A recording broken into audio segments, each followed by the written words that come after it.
Good morning and a very warm welcome to all of you to the Coalition for Organizational Integrity's second best practice session. This webinar today promises to be an excellent one, and we're very grateful indeed to have an outstanding panel here today. Not only do we have the benefit of international experience and insight, but we have people who understand the context and the challenges faced by organizations in Southern Africa. So we're very grateful to our panelists for agreeing to be asked some quite difficult questions and to provide an insight based on their years of experience in the field of ethics and compliance. So first off, Joachim Mwando joins us from one of my favorite cities on the continent, Maputo. Joachim is the Associate Director of KPMG Mozambique and leads the risk consulting service. He's very qualified in his field, as you can see from the welcome page, and he has a wide range of experience in diverse areas of industry. Then joining us from London are our other two panelists, Gwendolina Donde, who is from the Institute for Business Ethics, and Cobus van der Walt joins us from Sasol's UK office. Gwen is Head of Research at the IBE and has significant experience in a range of ethics topics, and is well versed in ethics and benchmarking, and has considerable experience in advising corporates on the very topic we're addressing today. And she's also co-author with the Ethics Institute's Liesel Groenewald of the Ethics and Compliance Handbook, which was published in 2017, and to which we will be providing a link at the end of the session. Then we welcome Cobus van der Walt. He has a legal background and is Senior Manager Governance, Risk and Compliance in Sasol's International Exploration and Production Division. He is passionate about business sustainability, a theme which we will pick up later in our discussion, and has spearheaded Sasol's upstream governance, ethics and compliance. He has an impressive portfolio of negotiational and transactional achievements in the oil and gas sector internationally. And the great thing is that he has significant experience in Mozambique, where I think he had a lot to do with setting up Sasol's operations. So if we were all physically pre-COVID, we would give you a huge round of applause, but since we can't, please accept our virtual one. And our thanks again to you, all three of you, for making time to contribute to this important discussion today. In my introductory correspondence to the panelists, I mentioned that our experience in addressing ethics in Mozambique, much the same as in other countries, is an almost knee-jerk reaction to refer the issue directly to the compliance officers in an organization. And this has triggered some very interesting questions. And it's these questions which we'll be looking into and answering today. But before we get into that, I invite the panelists to introduce a key aspect of this topic. Is there a difference between ethics and compliance?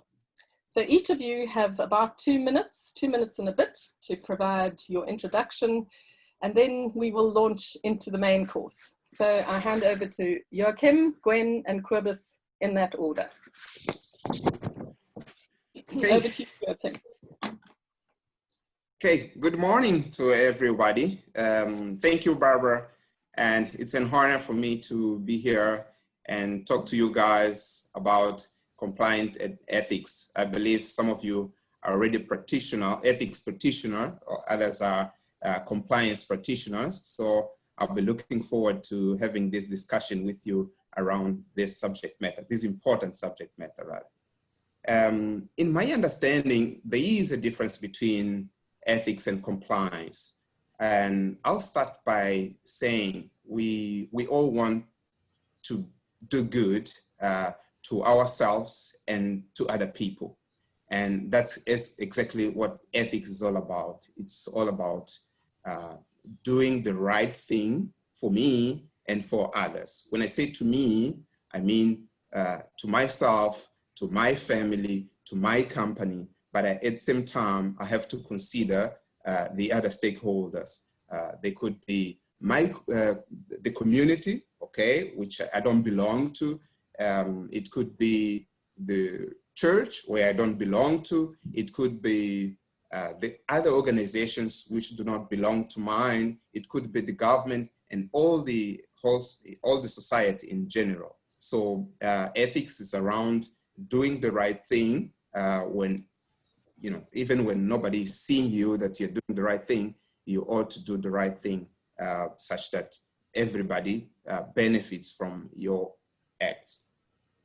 On the other hand, compliance, I see compliance having to adhere to rules, regulations, practice, policies. If you are within the organization, you'd be talking about your organizational policy against fraud, for instance. You'll be talking about your accounting policy. You'll be talking about your HR or hiring practice within your organization. But you also have to consider, for instance, the anti-money laundering. You would have to consider the anti-corruption law. You would have to consider all the laws that the government or the industry, has set for you to follow as a company. So I think this is the main difference for me. With compliance, you have got boundaries which are set by law, by the standards, by the practice within your organization. Whereas ethics, it does not necessarily have this boundary. You ought to do good. And for you to do good, you have to always exercise your mind. Am I doing the right thing to myself? Am I not sacrificing myself? But am I also doing the right thing for the other people? Am I doing the right thing for my community? Am I doing the right thing to the society? I think that's basically the greatest or the biggest difference between ethics and compliance. And thank you. I'll be looking forward to discuss more with you as we go along. Thank you. Over to you, Gwen. Yeah, thanks very much. Thank you for having me. And I'm really pleased to be here to talk about this piece of research that we did a couple of years ago with Lisa and the Ethics Institute, because I think it's really, it's an interesting piece of research. And personally, I learned a lot by doing it. The way we conducted this research is interviewing people. We interviewed a series of ethics and compliance practitioners in different sectors and in different countries to really ask them this question: is there a difference between ethics and compliance? And if so, how do you manage it? The results is that yes, there is a difference between the two concepts. And I do agree with Joachim said, ethics is about doing the right thing. This is something that we have seen and we have heard very often in our research. So ethics is really based on ethical values. And this is why we always encourage organizations to adopt some core ethical values.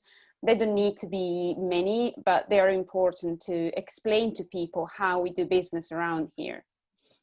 If we talk about compliance, we have standards that are set externally by the government. There's legislation, international laws and regulations and so on, all different types of external standards, whereas the ethical values of our organization are set by the organization itself to do the right thing, to empower their employees to do the right thing. And I think this is important because sometimes the law on its own cannot cover a lot of difficult gray areas that are very often faced by people in their day-to-day business. So having this additional step, often it is said that ethics starts when the law ends. And that's really true, because sometimes what you find, the provisions that you find in the law might not be enough. And you might need some additional guidance, but most of all, you need to be able to exercise your judgment and to be able to understand how to tackle an ethical dilemma that might not be covered in the law. And these different, I think ethics has become more and more prominent in the way organizations do business, and they focus more and more on ethics rather than exclusively compliance, which was the case in some organizations in the past. And this has been reflected in the way organizations use things like their code of ethics or code of conduct, for example. because in the past it was really designed as a list of rules that you have to comply with, full stop. Whereas now we see as a much more engaging and much more focused on individual decision making. They provide some decision making tools that can help people facing those dilemmas that are maybe not covered in the code of ethics itself. So it really needs to be supported by the culture of the organization, and ethics is a little bit more than just complying with a set of rules, which is important. So ethics and compliance are both really key elements of the way a company does business and to ensure that the right behaviors are in place.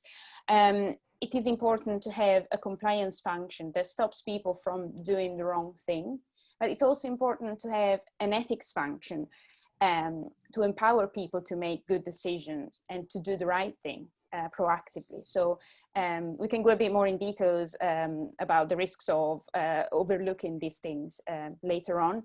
But I think one first result from our research was that both are important, and it is important that both receive due consideration and due space in an organization. Right. Thank you so much. And some excellent points there on the nuances, which we will pick up a bit later. Cobus, it's up to you. Thank you for inviting me. Firstly, I think it's a great event. It's a topic which is quite close to our hearts, especially in Mozambique. It's obviously one of our corporate heartlands. So Mozambique is a country which is quite dear to us. And having good governance, good ethics, good compliance in a business is absolutely key to your long-term success, and fostering, as I said, a sustainable business. Compliance, as Joachim and Gwenda said, it's the issue of remaining in the four corners of the law. It's that process of making sure that company and employees and nowadays contractors, consultants, stakeholders remain within those four sides of the laws, regulations, standards, and practices that may apply. And I think Gwenda put it very well. Ethics kind of starts where the law lacks or the law is not clear. It's something more than just a rules-based approach. So compliance is very much about what should be done. It's a set of rules that you follow. You can give it to somebody.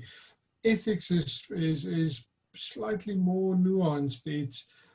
It's that moral principle that guide your behavior, and how do you actually execute an activity. So it's very much about how it should be done. There's an underlying set of principles, and I think if you look at any company nowadays, on their website they will have an ethics section, and you'll be able to find a code of conduct or a code of ethics, and most likely stuff like whistleblowers policy or a compliance policy, those kind of things. So ethics look like a simple thing to do. It's normally a set of principles that the company subscribe to, ideally developed by the staff and approved by the management. So it's kind of our collective decision of this is how we are going to work together, and this is how we're going to project ourselves to the outside world. So it's not just a question anymore of I comply with the law. It is, so what do I do to make the law properly work? And I think that's where Joachim have touched on stakeholder management. It is so important, so important. You can obtain a license in a country or be allowed to do business on certain conditions. You can adhere to the minimum standards. But if you really want to be successful, your ethics will probably drive you to do more, to be better, to give a bit extra, not just to do the absolute minimum. Right. Good. Well, thank you very much, Cobus. And in fact, all three of you have touched on the question, one of the questions that I was going to ask, and that is the implications for organizations that adopt this compliance, tick box compliance approach? And what is the consequences if they might have an ethical, they might have an ethics policy and a code of ethics, but if they adopt this tick box approach, what is the consequence? And Joachim, I'd like to start with you. Your experience in Mozambique is significant in this regard. Well, yes. In fact, like the other panelists have already mentioned, it is important to have the ethics culture within the organization such that you don't just do the minimum. The minimum is what the law already established, but it does not necessarily look at the companies to be sustainable on a long term. In other words, if you need your business to be sustainable, you need a strong ethical culture. You don't just need to do the minimum. In fact, you may do the minimum and still have your company go bankrupt. Why? Because either you might have, for instance, I actually like the concept of good apples and bad apples in a barrel. You'd remember that you have the best 10% good apples, you have the last portion 10% bad apples, and then you have the majority in between, which is around 80% of people who are decent but dubious. And what you want to do is you don't want your good people or your decent people to go bad. You don't want the good apples to go bad. You'd want to maximize the fact that you have got 90%, I would say 90% good people who are doing the right thing to continue doing the right thing for the organization. And that's only achieved if you build in a strong ethical culture. And like Kobe said, it looks small, it starts small, but over time you would need to consistently applying your judgment towards the principles which you lay down for your organization. You would start by having, like you have your vision, you would also have to have your values. You have to define the moral values that you want your organization to abide by, such that everybody else will follow these principles in order to benefit the organization. And you would want this 90% of the people to follow these rules, or to follow these practices, rather, not rules, but these best practices, such that at the end of the day, you're having a strong and sustainable culture. You have asked about Mozambique specifically, and I would like to give an example of refresco. I think if I say refresco to a policeman, everybody will understand what I mean by that. It has been, how would I say, it has been a practice, let's say, people to get caught up by the police over speeding, for instance, and pay them a refresco. A refresco, that's a cool drink, by the way. It's a cool drink. But it's not really a cool drink in a real sense. It's mainly on a monetary form to give it to the policeman to escape for a fine. Imagine the consequence of you over speeding and then get away with it. The biggest risk here is that if you pay a bribe, if you pay a refresco to the policeman and get away with it, your behavior is still gonna be the same. It's not gonna change. You're gonna be an overspeeder, if I could say. You're gonna overspeed again and again and again, over and over, and during your entire lifetime. And the risk of you getting involved in an accident, which is not good for yourself and for the others, is high. Okay. Right. Yeah. Okay. And that's a good example of why you would not want your organization to be involved in an ethical behavior.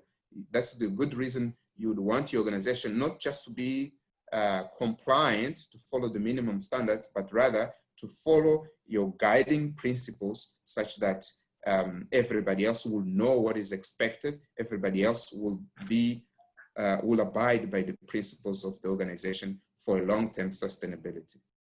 Thank you very much. That's a good example. I think even though it's it is a very relatable one for most people, but I'm going to go to Gwen and Cobus to build on what Joachim said and go into the how. How do we, in a best practice sharing session, say to organizations, this is the best way to balance the nuanced issues around ethics and compliance?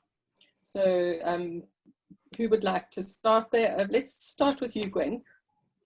Yeah, so I think the typical answer in ethics would be probably it depends. It depends on the organization, and it's really hard to find a way that fits every possible organization and that, you know, takes you to the place where you would like to be. When we did the interviews for this publication, we talked to people where ethics and compliance were managed very differently, one from the other. In some cases, there were two different functions that were created, one compliance and one ethics. In those cases, it was really stressed that it is important to create good communications and frequent meeting between the person responsible for compliance and the person responsible for ethics to make sure that they work together and there are synergies between the two. Sometimes organizations had both ethics and compliance under the remit of the same function, but in those cases, I think it was made quite clear that they wanted to have to communicate to all employees that they were two separate things. Often within the same department, different people would be responsible for different elements. And really, in one specific case, the person told us that they decided to change quite dramatically the approach, because the predecessor of this person we talked to, he said it was a little bit old school, he said, and so it was really driving compliance with the stick.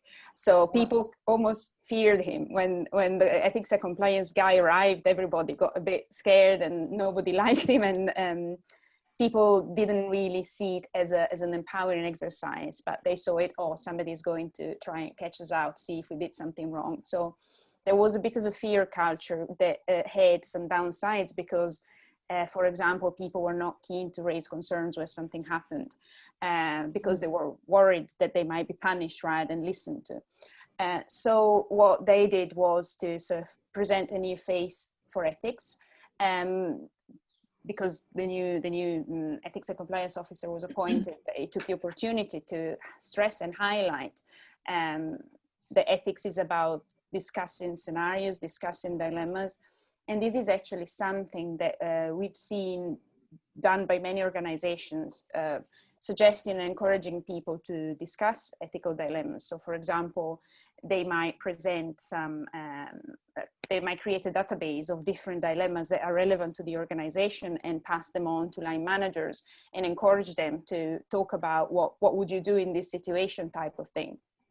And sometimes there's not necessarily the right thing to do.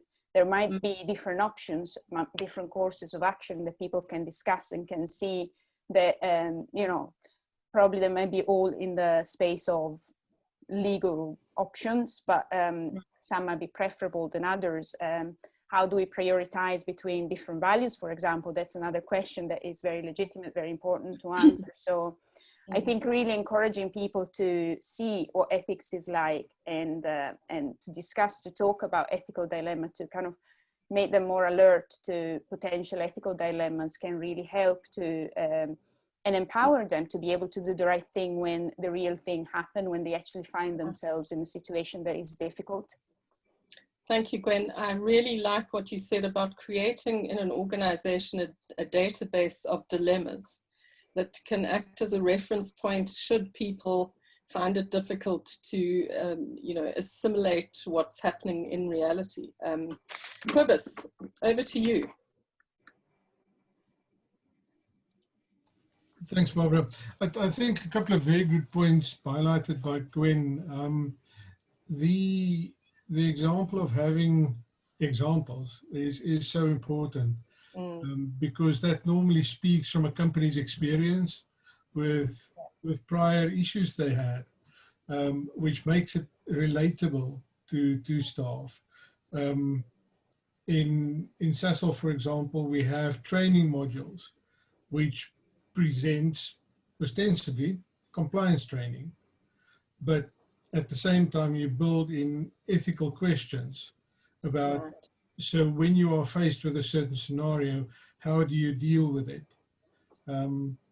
Which makes it very relatable, because it pertains to people's day-to-day work. And I think that the second component on how is your management has to have a very, very clear view of what they want to achieve ethically. What's the type of culture that they want the company to have? If you get up in the morning and you look in the mirror, are you happy with what you've done yesterday? There's oftentimes the golf analogy. It's so easy to get a bad lie on a fairway. Just tap the ball to a nice place where nobody see you doing it. Eventually, at the end of the round, you know you've cheated. And oftentimes you find with ethics that if you distill the uncertain issues to its very basic essence, and you try to figure out, so what am I actually trying to achieve? Where do I want to end up? Then the question becomes very simple. And normally it boils down to, yes, it's right or wrong. You see it oftentimes when you have to compare safety performance versus production performance. It's a conundrum that businesses face every day. And I think if you look at the UK or the global financial crisis of 2009, it was a classic example of ethics having been stretched or probably ignored, and profits just becoming the overriding objective. And nobody thought really, well, let's pause for a moment. Is what we're doing correct or not? What are the long-term consequences? So if you have a very near-term vision, you will start losing perspective on what ethical behavior should be, and how you should sail within those four corners of the law. Right. No, thank you for that. And that sort of brings us very nicely into the next question, which is around sustainability of business. And in our first best practice session, we spoke about conflicts of interest. And the two things that you've all raised is the issue of leadership. And I've forgotten the second one that I just thought about. So it's about how does leadership in this complex issue, because I'm sorry, but I see this ethics and compliance thing, there's a lot of gray. And as Gwen said, it depends so much on the culture of the organization. But really there is this sword of Damocles hanging over your head if you only get one of those things right, because ethics on its own, well, there cannot really be ethics without compliance. You can have compliance without ethics, but not the other way around. How do you see the role of organizational leadership in ensuring this sustainability through creating this balance between ethics and compliance? And Kobus, I'll start with you and then go back to the other panelists. Thanks, Barbara. I think the importance of management is just absolutely key. If the tone at the top is not right, then people below the management level pick it up very quickly. And it causes confusion, it causes friction in the business, because you will have a set of staff who will say, but we don't necessarily agree with how the management is going about certain things. And that leads to an inefficient business, because somewhere you're going to get stuck. So if you don't have a common ethical objective and a common ethical culture, your business is just going to be suboptimal. And I think, as Joachim said at the outset, no matter how hard you comply, sure, you can tick all the boxes, but probably in the long term, your business will fail. Right. Because eventually, if you don't have an ethical approach, eventually you'll cross a line, you'll not comply with the law or regulation, and you'll be found out. Right. I think that's so crucial. And Joachim, you'll bear me out. The work that I've done in Mozambique and the work that we're doing with the multinationals, it creates a very difficult situation for multinationals to come into a place where sometimes the compliance and ethics is dark gray, not just pale gray. How would you recommend that they approach this?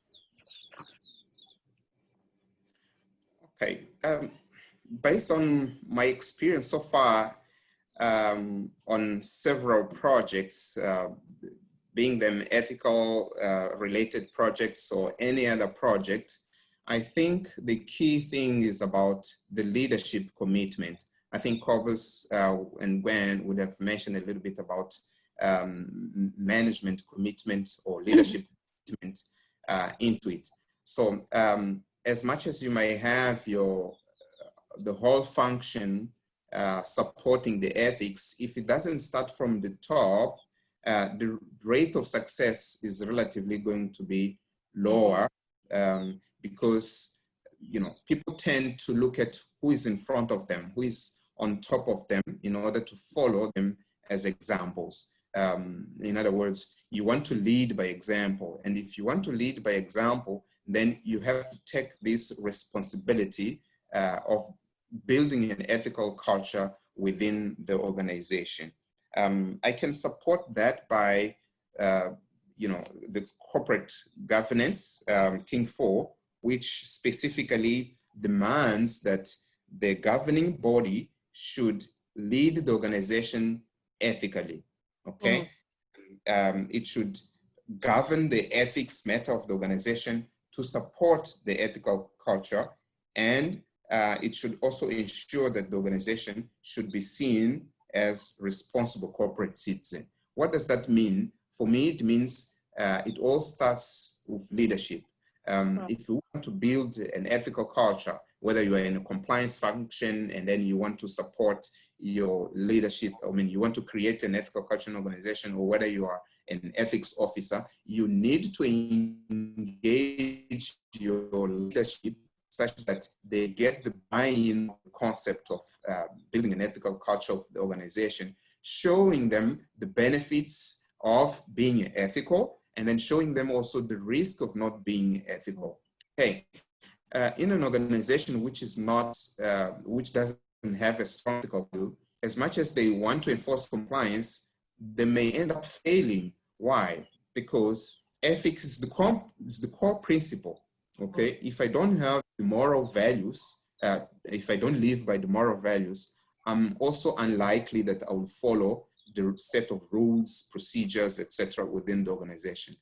If I'm a person who usually breaks the law, either by paying a refresco, like, which seems to be a small bribe but with huge consequence, I'm also likely that if I'm a salesperson within the organization, I'm likely to pay my clients in order to get business. If I'm a procurement person within the organization, I'm likely to accept bribe from the suppliers in order for me to give them business. Whether they are the best suppliers for my organization or not, I'll be accepting something for my own benefit, think about myself, while I discredit the organization. The organization is losing because it's not going to be getting the best quality of goods or services from the suppliers. If I'm in the procurement function, it's not going to be getting the best client to service them because I've accepted to be, you know, given something for my own benefit, while I don't follow the organization principles, or I don't see the benefit to the organization. So I'm most concerned about myself, about me, and I forget about the role that I have within the organization, which is to ensure that I get the best client and then I get the best supplier to offer goods and services such that the organization is going to be profitable, and so that it will maximize the shareholder wealth too, and then ultimately pay the taxes, and then everybody benefits. So it's all about getting the best tone at the top, such that it drives the ethical culture of the organization, minimizing the risk of people doing stupid things, good people doing stupid things, which would want them to happen within our organization. Thanks, Joachim. Gwen, I'm going to just ask you quickly if you've got any comments on that issue. And then I want to ask you, probably unfairly, but I think with your experience in corporates, what do you think is the most challenging intersection point for companies on this ethics and compliance? Where does the rubber really hit the road? So I think, well, I would agree that the governing body has a really key role to play. I think there are a couple of things that I think are particularly important, and we see some organizations are still struggling with that. So first of all is the communication, not just between ethics and compliance, but also between the person responsible for ethics and compliance and the governing body. So the ethics is not just something that we do on the side because we are nice people, but it is actually an integral part of our strategy as an organization. And then I think another point would be making sure that the governing body, or the board of directors, as we'll probably call it here in the UK, has all the information that they need and receive appropriate training about ethics as well. Sometimes, so we did another bit of research this year, and there's a bit of reluctance sometimes from some organizations in that sense. We have seen that boards and governing bodies still receive relatively little training when it comes to ethics. And often people say, oh, you know, we can't really train our board on ethics. They know what they have to do. It would be almost offensive to them suggest that. But it's not really about ethics training. Doesn't mean that you have to teach somebody how to be ethical, because obviously people have that very strongly ingrained in them. They know they have values. It's just a matter of knowing how to apply it to business context. And some of the people that we interviewed actually raised really good points. One said, actually, we provide extra training to our governing body because they are those that are most likely to face really serious ethical dilemmas. So we want to make sure that they know what to do. And another person said, no, we don't really provide training, but we do awareness sessions. So obviously, you need to talk about ethics at board level in a way that is appropriate for your audience. Probably just an e-learning once every 3 or 4 years is not going to do the trick. Right. It has to be something that is meaningful to them and appropriate for their level of expertise. But I think it is important to make sure that ethics gets into the boardroom and stays on the agenda at board level and the governing body level regularly and often. Thank you, Gwen. I think that's such a critical point. And from my own experience, where quite often quite difficult to get people to attend board meetings, everybody all together. So yes, and that's an ethical risk. Cobus, you mentioned something in our prep which I thought would be very valuable to share with the multinationals. And you mentioned your experience in I forget the context of our discussion, but I think it was how did Sasol approach their work in Mozambique, knowing that the oil and gas sector is full of pitfalls in terms of ethics and compliance. And I think it's a very valuable point. And just before you go on to that, I just want to mention that once Cobus has answered that, we will have about 5 to 10 minutes for questions. If you have a question, please type it in the Q&A box and we will try and deal with them right away. Thanks, Cobus. Yeah, thanks, Barbara. So I think what both Joachim and Gwenda has touched on is having the moral authority and maintaining the moral authority. because that gives you credibility.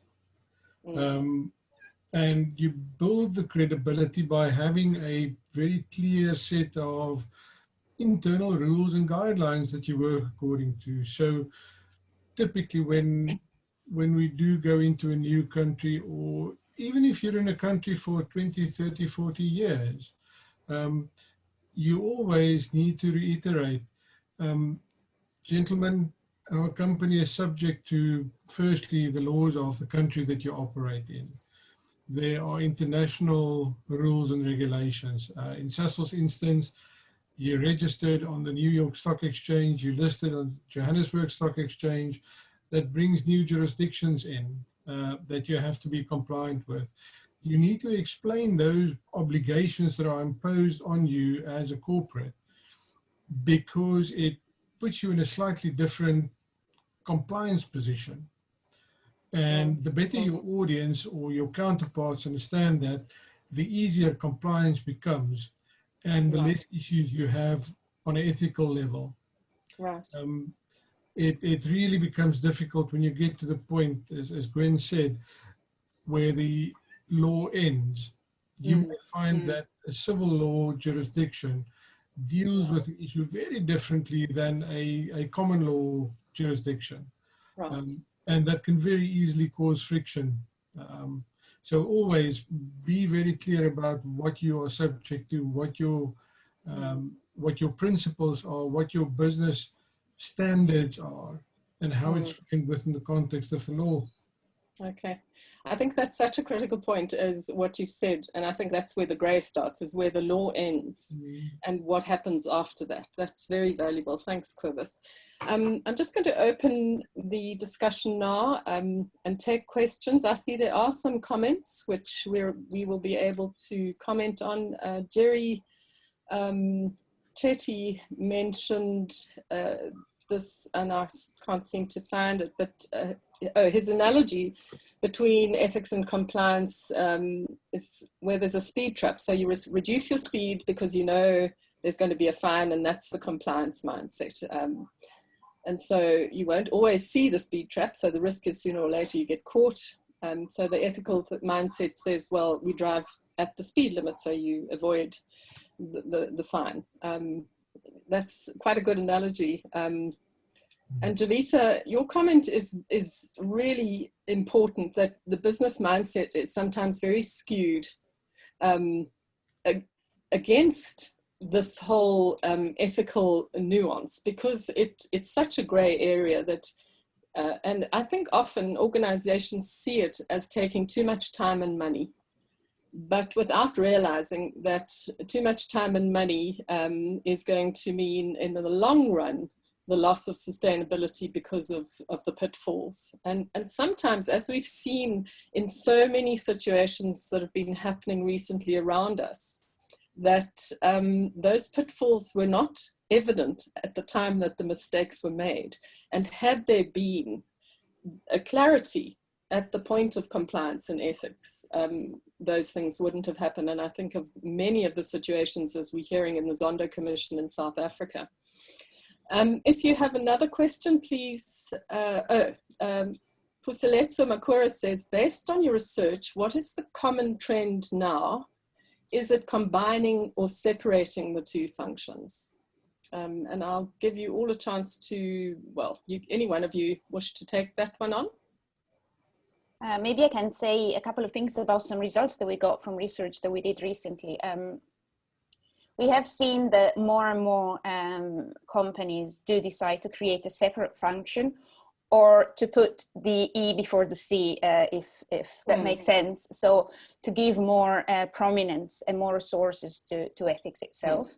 Another thing that I think is quite interesting is that for the first time since we started this survey that we do every 3 years amongst large companies, and we started it in 1995, so quite a long time ago, but this year for the first time, people say that the main purpose of a code of ethics is not providing guidance and rules to staff, but to create a shared and consistent corporate culture. So I think there is the kind of a shift in organizations, which is not necessarily always reflected in let's create a separate function, but even if it is the same function, ethics has a sort of its own rights and its own prominence more than it was in the past.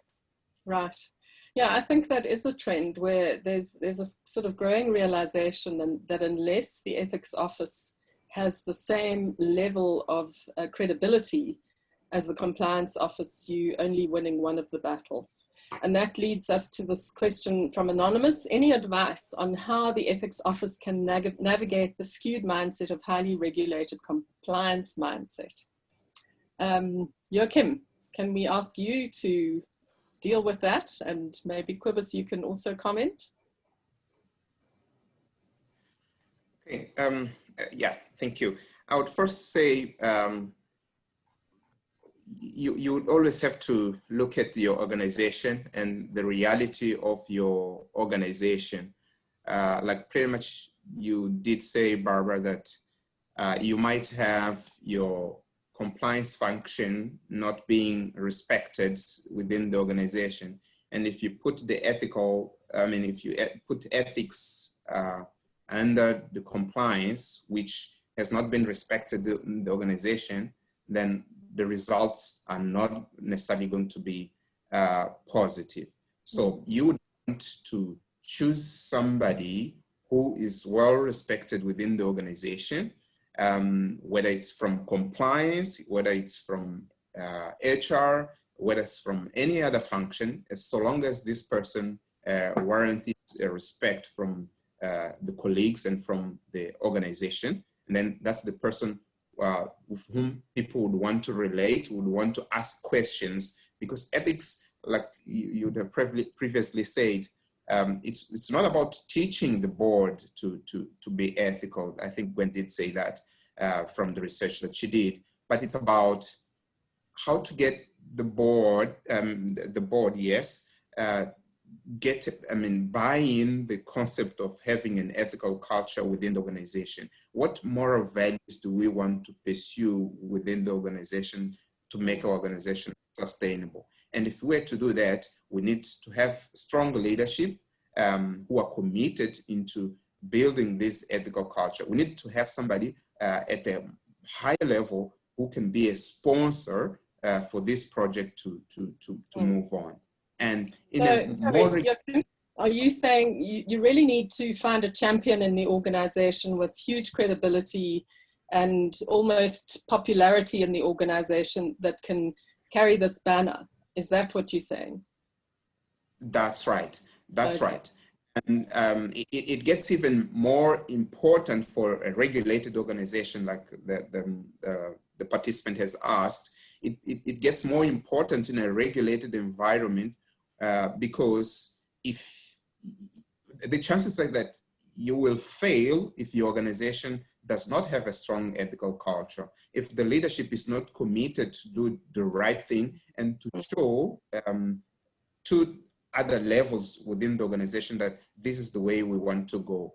If, for instance, the leadership is, let's say it's a multinational entity, for them to come to Mozambique or whatever country to operate, they have had to bribe to get the license quicker.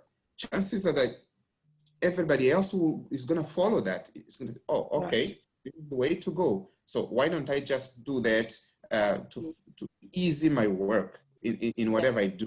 When I'm in procurement, I can ease my work by, okay, I don't have to think about selecting the best company. So long as I get somebody to pay me, or so long as I get, if I'm in sales, so long as I get some money, I can choose any customer to work for us.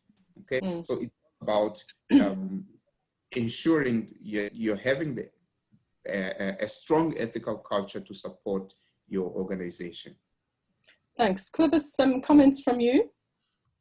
Thanks, Barbara. Yeah, so I think what we as Sasol try and do, and I think you'll see it in most of the multinational corporations, you build in different layers of compliance and different layers of ethics.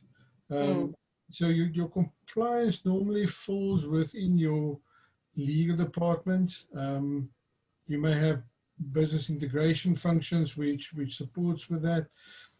whereas ethics, even though you may have it in the same department or function within a business unit as we do, there will be different layers in the rest of the organization where ethics actually get split out into a very separate and very distinct branch. Because the moment you start talking about ethics, you're into the realm of your whistleblowing. And your whistleblowing, you need to really have absolutely objective and independent. And we actually do ours partly externally to ensure objectivity and partly internally. And I think speaking to the championing of ethics, we just simply took it to the highest level we could, which is our CEO. So he is actually the ultimate accountable person, and he is the ethics mind of the company. So everything flows from that position. And then you have your various structures. So you need to build checks and balances. I think when you work in a highly regulated environment, I'd be careful to call it a skewed compliance environment.